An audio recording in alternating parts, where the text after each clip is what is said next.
This is a video that I felt I should have made a long time ago, especially with this election cycle that's going on right now. And in case y'all don't know what this is in this picture, that is a mule right there. You know, like the 40 acres in the mule that we were supposed to get, you know, post slavery, but never received. Let me just say that I think the mule, looking at this picture, is an ugly animal. It looks like a donkey or like in the family of one. But anyway, we're not here to describe the mule. We're just here to talk about how black people historically have been the mule in this country, in this establishment, for everybody else, especially when it comes to this damn election. So you have all these damn politicians, as I call them, who run around here and want to pander to us at the last moment, put all this stuff out there saying how we have to depend on the black vote, or when they're talking about Democrats in particular, they say the black woman is like the leading charge when it comes to the Democratic Party and all this, that, and the third. I'm glad it's finally falling on deaf ears, because a lot of people have awakened, are now aware of the BS and the filth that they love to feed us every election cycle, and then we don't get anything in return.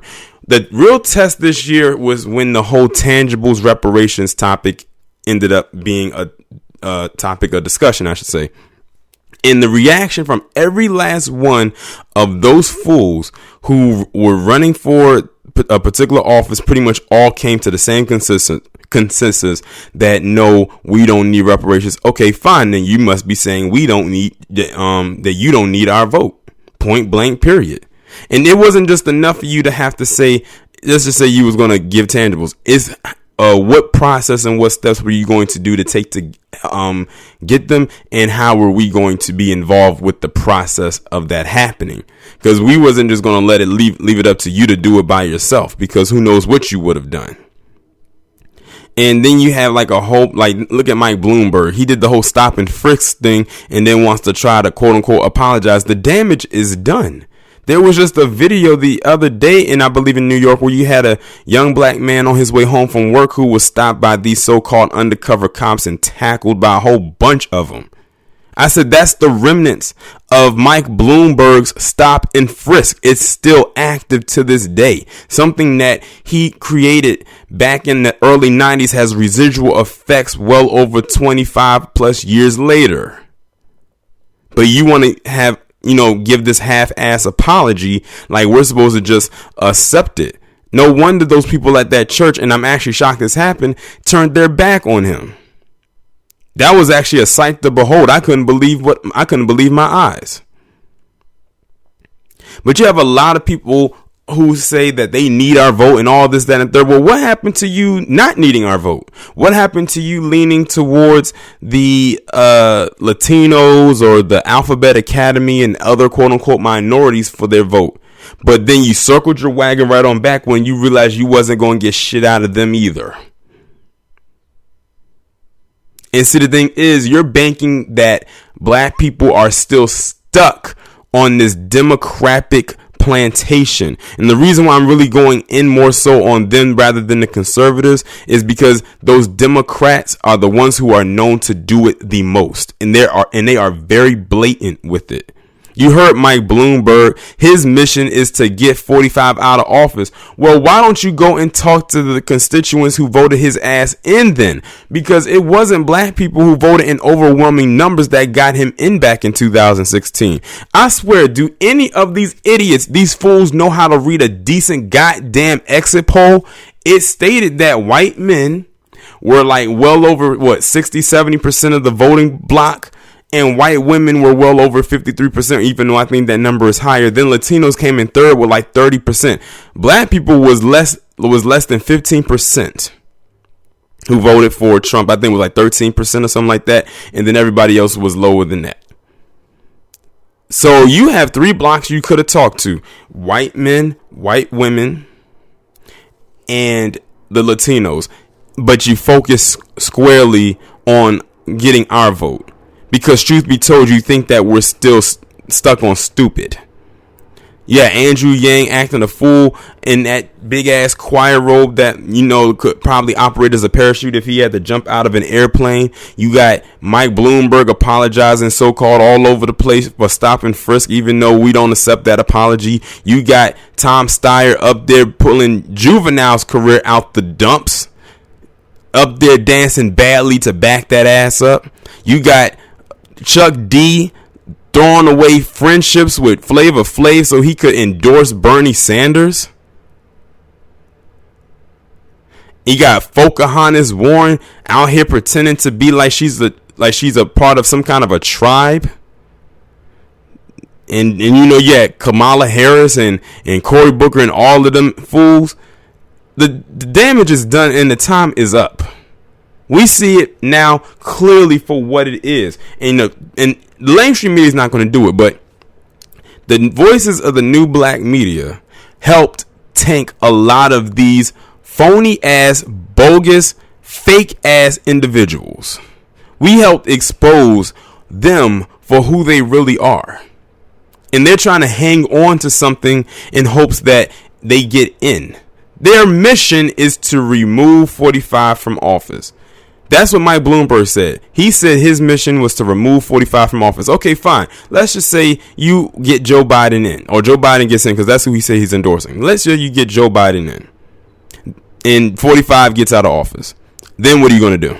What's next? What are you going to do next? Oh, that's right. You probably don't have a plan because your only mission, your only goal was to get somebody out that you didn't like.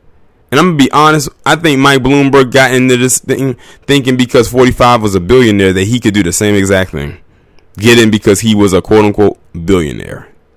And don't get it twisted. This is not a video of me backing anything 45 does up. It's me just pointing out the BS that we have had to be dealing with over the years. And this didn't just start with this election cycle. It's been something that's been ongoing, but finally we know what's going on. I've seen so many articles come out lately where they saying like black voter turnouts are less than usual. Notice that they say less than usual, as in they are they are expecting the numbers to be higher than what they are because they've been able to fool us for so long. But don't get it twisted to the Republicans. Don't circle your wagons thinking you're going to come over here and find a way to lure us over to your side. We see you. We've been seeing you for who you are. We've been seeing you for who you are. And we see what kind of people, what kind of black people in particular you cater to. Most of them were at that damn White House and they call them black leaders. Meanwhile, the only thing they probably leading is the goddamn coon parade. That's the only thing I can see them leading. The butter biscuit banquet is what they're leading. Like they say, we have no friends.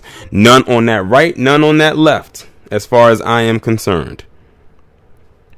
Now, I noticed that, if you notice, I put a picture of the mule with his backside facing towards the front and his head kind of turned to the side.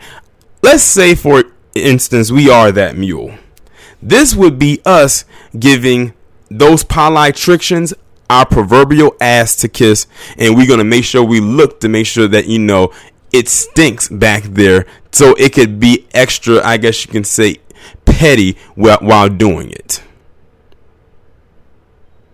Because I am sick of the pandering. I'm tired of it.